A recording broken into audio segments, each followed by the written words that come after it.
There is currently under our Education Act and rules, as you know, numerous types of licenses or permits that allow for people to be hired in our classrooms. You know of the full license, the provisional license, and just recently the special permit. There is also a few other types of licenses. But none of them, in our opinion, comes closest to, or in fact, there were no provisions specifically for us to hire persons in the event there is industrial action and we need persons to be temporary replacement for teachers in the classroom. That need has led to a statutory instrument being prepared for signature by the weekend. But is this premature, considering that the Belize National Teachers Union at this time plans only for its members to be out for a single day from schools? According to Minister of Education and Deputy Prime Minister Patrick Faber, the SI expands the categories of persons who can have a license to teach and would thus qualify as temporary replacements, and that's not just anybody. We do not support just putting people in the classroom, and that is for obvious reasons. We have these mechanisms for licensing and permits because we want to make sure that just not anybody is allowed in the classroom. And so in an effort to try to ensure that we are doing things legally, I intend to sign the statutory instrument to amend the rules to allow for this special permit, this permit to teach, to be extended to allow for the hiring of teachers to assist in emergency situations like industrial action. And I intend to have that signed and good to go by the end of the weekend. We have said to the managing authorities, that is the general managers and the board chairs and whoever else is involved with the hiring, that they should proceed with finding people who will meet the requirements of the permit to teach. And by that we mean persons who hold full licenses, persons who may have an expired provisional license, persons who have that special permit that we granted that may have, in the interim of trying to secure that permit, having been denied in the first instance, eventually gotten it, but the job was already lost because the managements had to move on.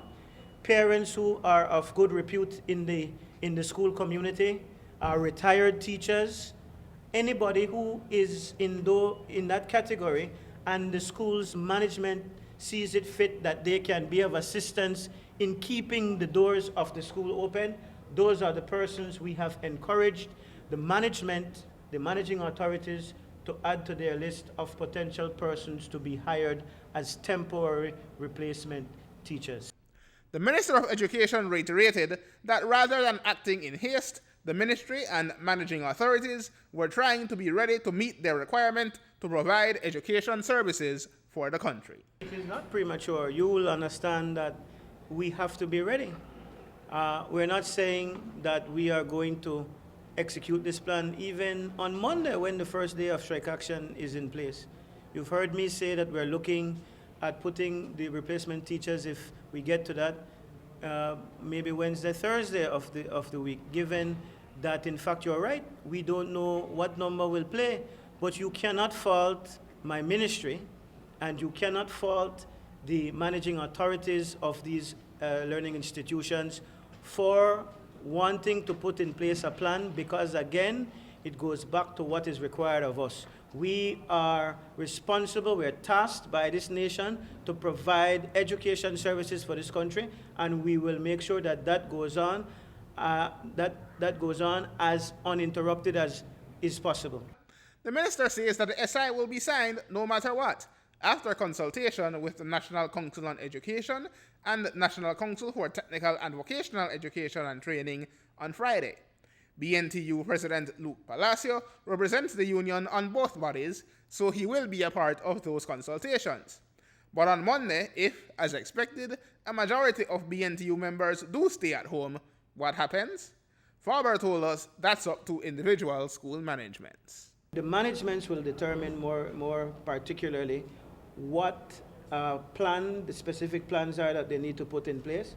they will also determine the numbers based on them doing their homework, so to speak, in their respective schools. You know, the union reps, for instance, of those schools would indicate to the principal, so many of our teachers have indicated that they're going to go.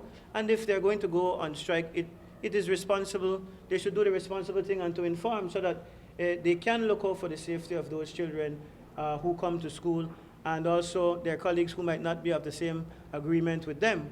So we will know, we are expecting that the managing authorities will know by the end of the week, more or less, what will happen in their respective schools.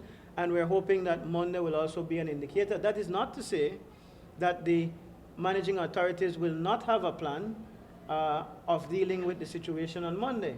It's just that a part of that plan will not be to utilize replacement teachers. They will still try to find, maybe use their prefects, use their presidents of homerooms, use the teachers that are there. You might have some pastors from churches that want to help out, people who already hold some kind of permit to teach if they have church groups volunteering. They might be able to utilize, let's say, student teachers who are in some of the teacher training. There are a number of things that could happen on Monday and beyond when it is that we will try to make sure that schools don't close. Aaron Humes reporting for News 5.